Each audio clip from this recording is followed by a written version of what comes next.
morning, very good morning again, ladies and gentlemen, and thank you very much for watching again. First and foremost, I would love to thank you all for subscribing to the channel, liking and hitting the notification button, sharing as well, as we have requested in the previous videos, that please do so. We thank you so much for that. And at the same time, we want to encourage other people who have not done so to please do so. Subscribe to the channel, like, share, and hit the notification button because we're uploading the video every week, so that when we upload a new video, you are able to get notified. Thank you very much for that. We are continuing with the topic job seeking and application process, but we are doing it in parts. So today we are doing the motivation letter. We're doing the motivation letter. Remember, our previous video was 9 elements of CV. We have done that. So we are now doing the motivation letter.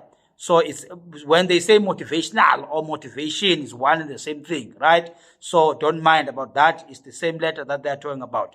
So we are doing it now, and we are going to do it this way. We're going to do it as two parts as well. There's gonna be motivation letter part 1, right, which is format. I'm going to focus on the format of the letter in terms of part 1. Then part 2, we are going to zoom in on paragraphs as to paragraph 1, 2, 3, what needs to come out on each paragraph. So please watch the part 1 and then go to part 2 as well and watch part 2, so that you are able to get every information that you need to get, right?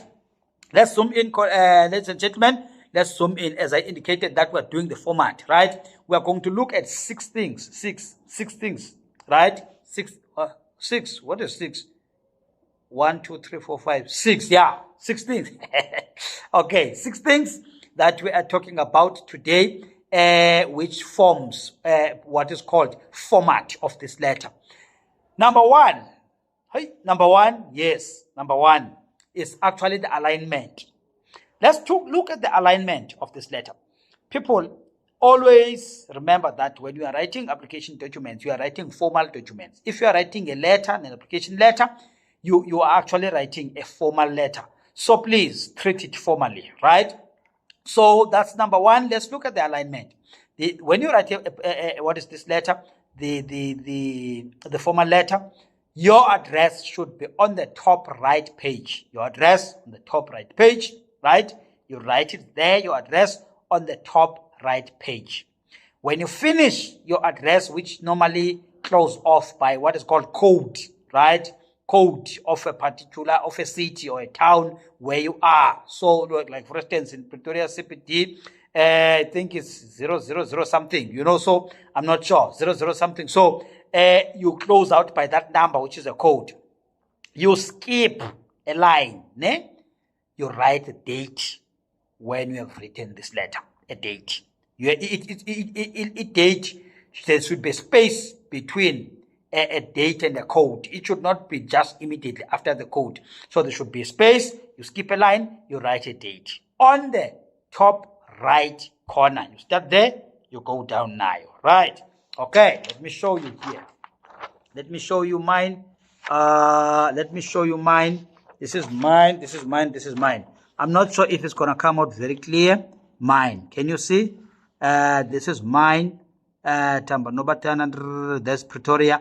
Here, there was supposed to be a code here. Then after that, you skip the line. There's a line here. If you see the space, then it's actually the date. Boom. Then it's a date. So this is what I'm talking about.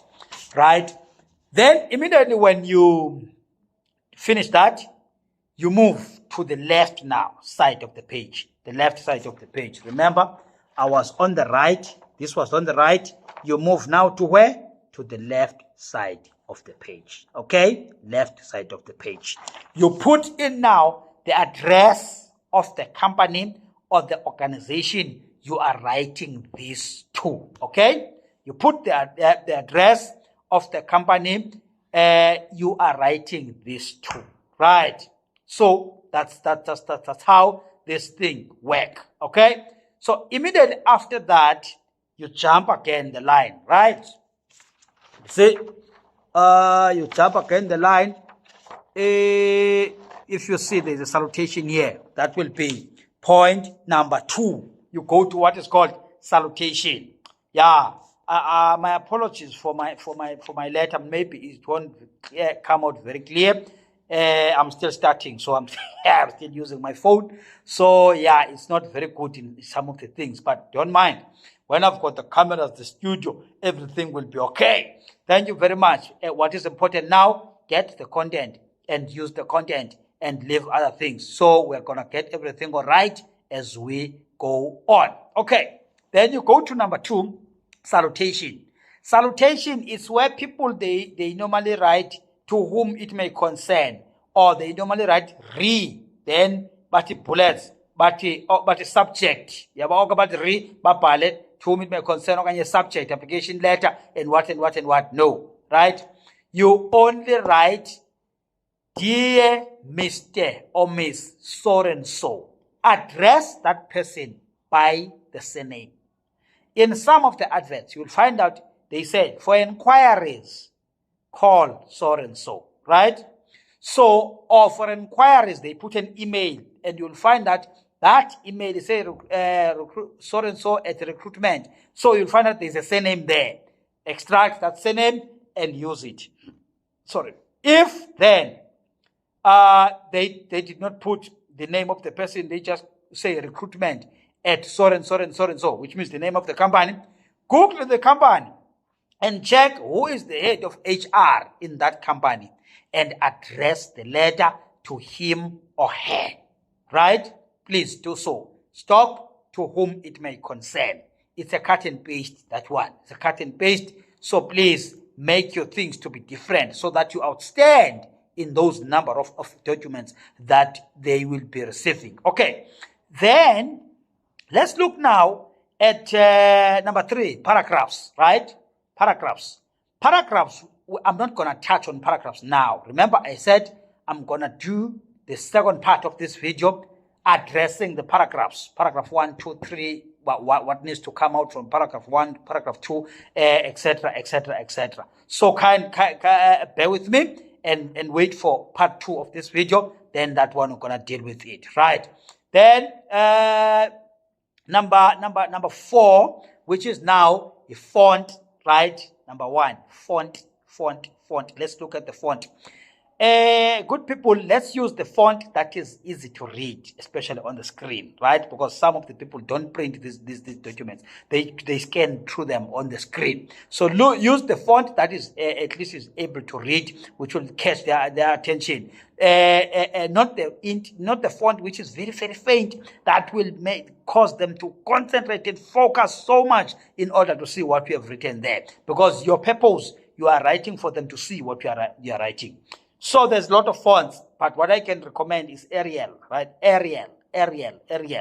If you know how to use Microsoft Word, you will know what is called Arial. If you don't know, ask what is Arial. Even if you are taking your documents to an internet cafe or someone to help you, tell that person to watch this video, or tell that person to use font Arial, right?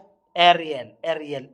Then, in terms of the line spacing, use 1.15 because it has to space ibonagale 1.15. So use that one on what's this?